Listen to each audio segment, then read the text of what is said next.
Alors pour la première fois à la Grande Motte, la ville de la Grande Motte va tester un nouveau système. Ce sont des barrières amovibles anti-véhicules attentats. Dans le cadre du plan Vigipirate et des obligations de sécurité, la ville met des moyens importants pour assurer la sécurisation de toutes les manifestations. Celle-ci en fait partie. Donc on va installer ce soir des modules BAVA pour éviter d'éventuels véhicules béliers dans la zone particulièrement touristique et fréquentée par les piétons, pour éviter ce qui s'est malheureusement passé en Espagne encore dernièrement ou l'année dernière à Nice.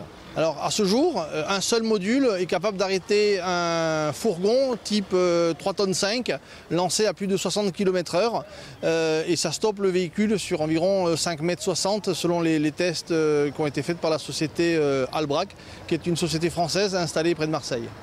Ce soir, on va installer 3 modules BAVA et à peu près une dizaine de camions et de bus de la gendarmerie, des services techniques de la ville pour sécuriser les autres points. L'objectif de ce soir, c'est de vérifier que ce système est un système performant, efficace et qui permet aussi d'être mis en place rapidement, d'être démonté avec facilité et à un coût qui doit être raisonnable parce que malheureusement la sécurité aujourd'hui, le budget sécurité est un gros budget pour les manifestations, pour les collectivités. On a souhaité à la Grande Motte continuer d'organiser un certain nombre de manifestations. Il faut aussi assurer la sécurité et le budget sécurité est un budget important.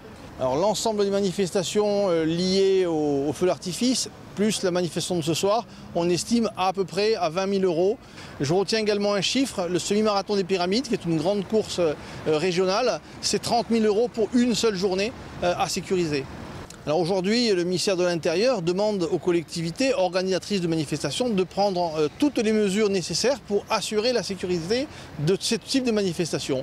La préfecture ne donne pas le choix, laisse le choix aux maires de mettre en place soit des camions, soit des blocs béton, soit des barrières. À la Grande Motte, on souhaite tester ces barrières parce que le bloc béton ou les camions, c'est chronophage en effectif de personnel pour les installer. Il faut avoir des chauffeurs routiers, il faut avoir le matériel nécessaire. Si on met du matériel sur ce type de manifestation, on l'a pas demain sur d'autres missions. L'association des retraités des œuvres sociales a organisé ici même le salon des polices municipales. 800 policiers étaient là, 60 exposants, et on a retenu effectivement la société Albrac à la Grande Motte. Et c'est à la Grande Motte aussi qu'on va tester ce dispositif. Je pense que c'est un clin d'œil intéressant pour une société en plein développement qui propose aux collectivités un moyen qui me semble être adapté à nos difficultés et qui répond aux obligations de sécurité. Le constructeur nous précise qu'avec un petit peu d'habilité, on est capable de monter un module en environ 7 minutes. On est novice dans la matière. On va dire que le premier module devrait être installé en 15 minutes. Ça serait déjà pas mal pour une première. Le représentant de la société ne sera pas là, mais on a pris l'ensemble des notices et on sera en mesure de pouvoir le monter. En tout cas, c'est le challenge que les services techniques vont relever ce soir.